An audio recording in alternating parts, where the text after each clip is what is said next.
సురాసంపూర్ణకలశం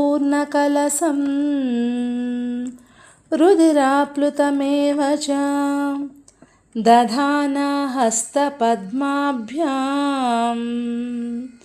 కూష్మాండా శుభమస్తు మే. దేవీ నవరాత్రిలో దుర్గామాత యొక్క 4వ స్వరూపనామం కూష్మాండదేవి. దరహాసం చేస్తూ అంటే నవ్వుతూ అవలీలగా బ్రహ్మాండాన్ని సృష్టించింది ఈ అమ్మవారు. అందుకే ఇవిడ్ని కూష్మాండ అనేటువంటి పేరుతో పిలుస్తూ ఉంటారు. ఈ జగత్ సృష్టి అంతా జరగకముందు అంతటా కూడా గాఢాంధకారమే అలముకుని ఉండేది.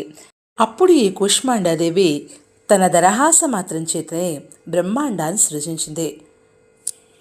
కాబట్టి ఈ కూష్మాండాదేవి సృష్టికి ఆదిశక్తిగా ఉంది. ఈ సృష్టి రచనకు పూర్వం బ్రహ్మాండానికి ఒక అస్తిత్వం అనేది లేదు. ఈ కూష్మాండాదేవి సూర్యమండల అంతర్వర్తిని. సూర్యమండలంలో నివసించేటువంటి శక్తి సామర్థ్యాలు ఈమెకు మాత్రమే కలవు. ఈమె యొక్క శరీర కాంతి అంతా కూడా సూర్యకిరణాల్లాగా దేదీప్యమానంగా వెలుగొంతూ ఉంటుంది.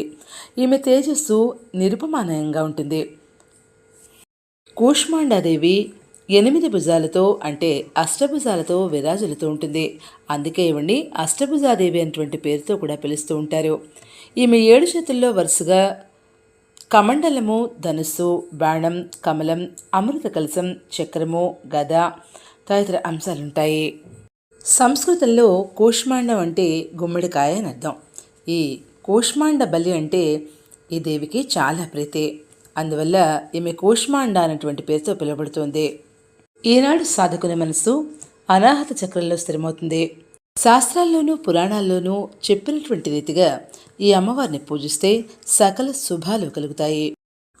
లౌకిక పారలౌకిక ఉన్నతిని ఆకాంక్షించేవారు ఈ ఉపాసన చేయడం సర్వదా ఉత్తమమైనటువంటి ఫలితాలను పొందజేస్తుంది. సబ్స్క్రైబ్ చాగంటి మల్తే తెలుగు.